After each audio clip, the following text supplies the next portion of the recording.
take the facts of our existence for granted, unaware that they are merely a thin veneer of desperate self-delusion, covering a vast cosmos of madness and horror. All too often, the stars are right. In Night Springs. Tonight's episode, A Family Occasion. Journalist Alvin Durleth's trip to study the local customs of an insular community in Night Springs has been less than successful. Until tonight. Well, I'm glad you changed your minds about this. Ancient customs, local mythology. My editor loves this kind of stuff. Well, Mr. Durleth, we don't want to feel like we're on exhibition, but you have demonstrated the seriousness of your intent.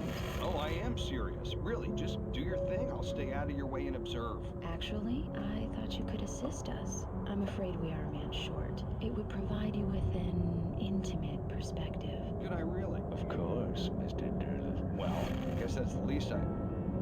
What would I have to do? Oh, here. Let me show you with a kiss.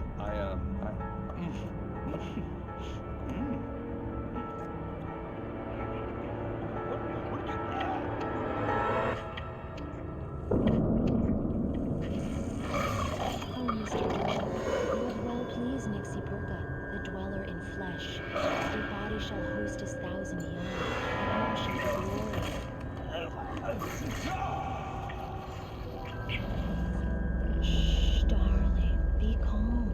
Shh. Alvin Durleth learned a harsh lesson. If you go looking for mythology, it may come looking for you.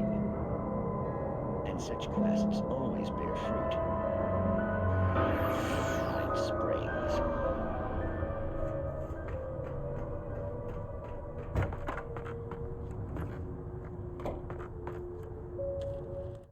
The darkness surged towards me, sucking everything loose from the ground into its depths, tugging at my clothes.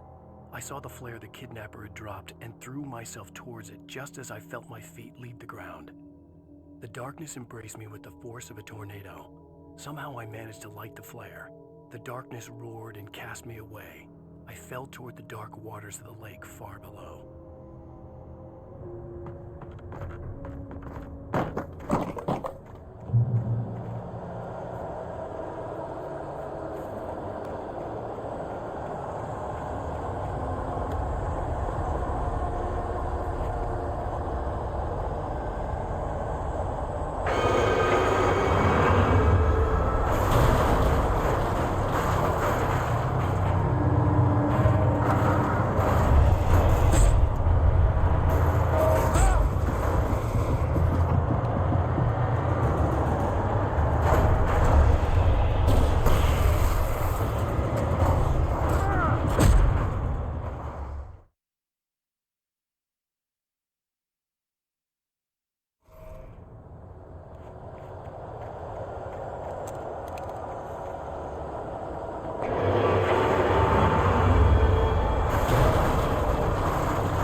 I had never been this glad to see the sunrise.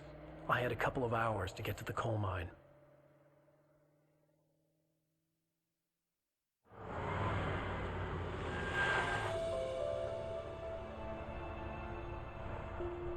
The coal mine wasn't far now.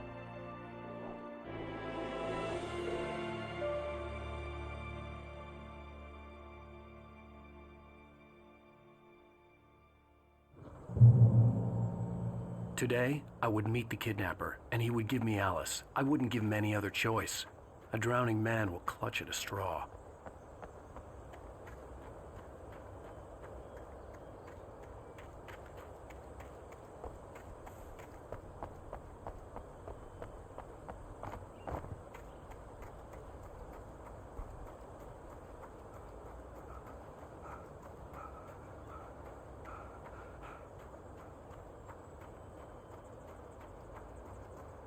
Even during daytime, I was being stalked. The bridge must have collapsed only moments after I'd crossed it.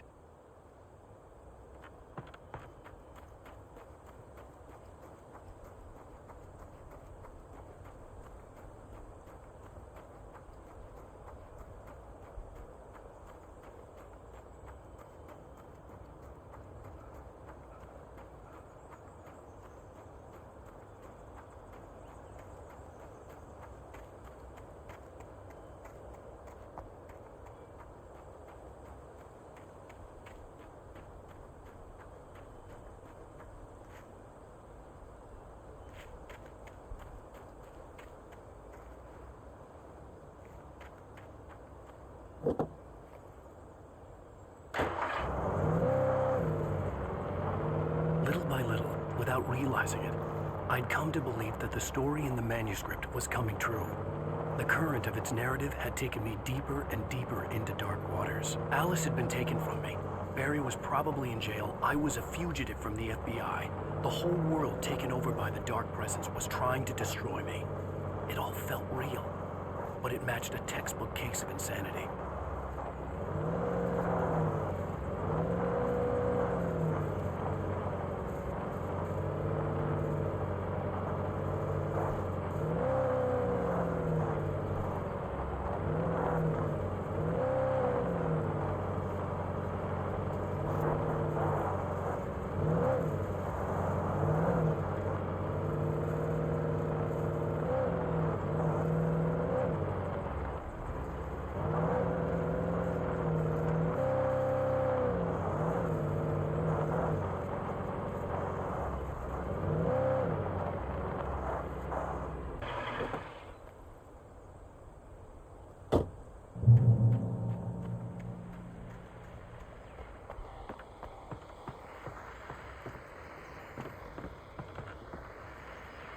This is Pat Main, and you're listening to KBF-FM. Folks, I want to apologize for kind of abandoning you to that looping music track last night, but I was detained.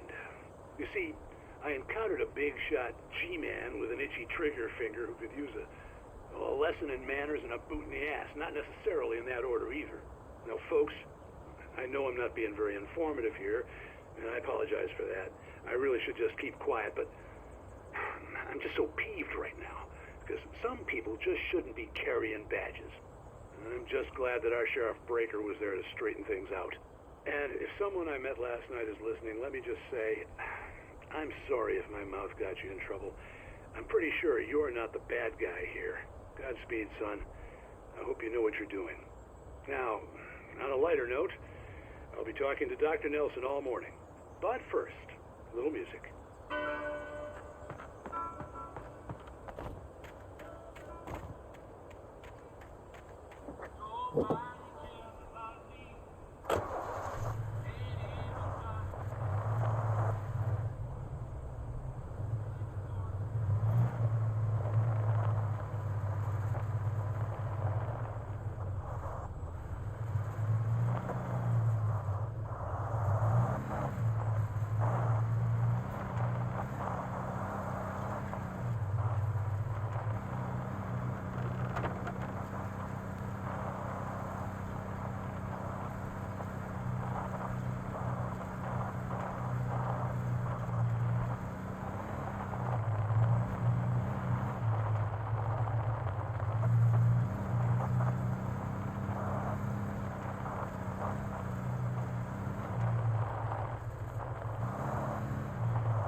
Welcome back to KBF FM.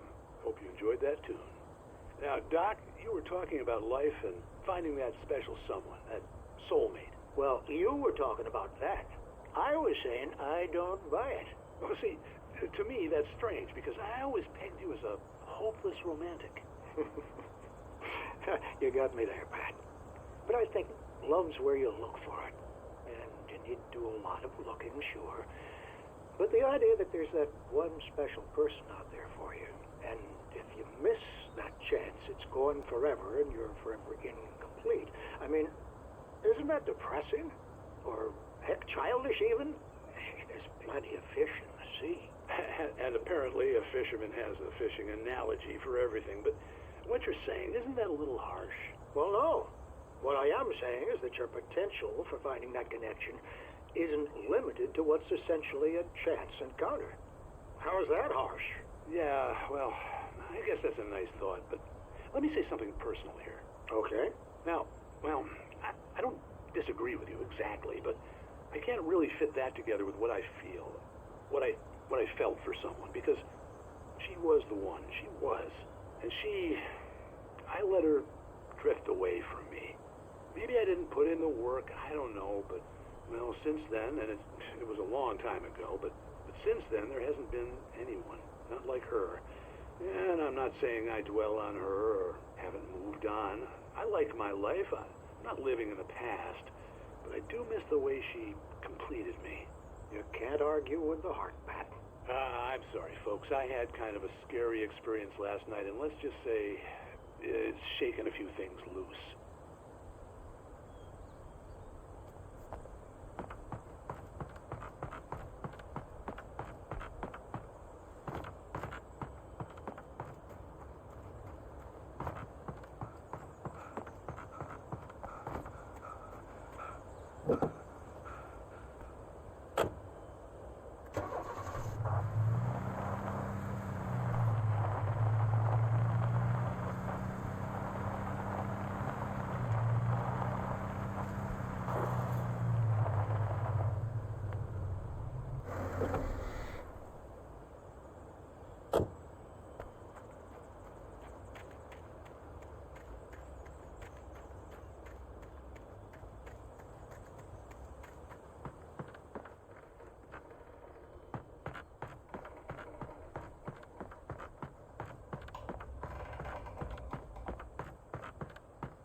For Mott, spying on the writer on the ferry had been a disappointment. His boss had made Wake out to be something special, but Mott hadn't been impressed. He'd gotten a good long look at the wife, though, and he liked what he saw. Mott had fantasized about goading Wake into a fight, but it hadn't happened. Still, he'd get his chance to see if the writer had anything in him. He'd been promised as much.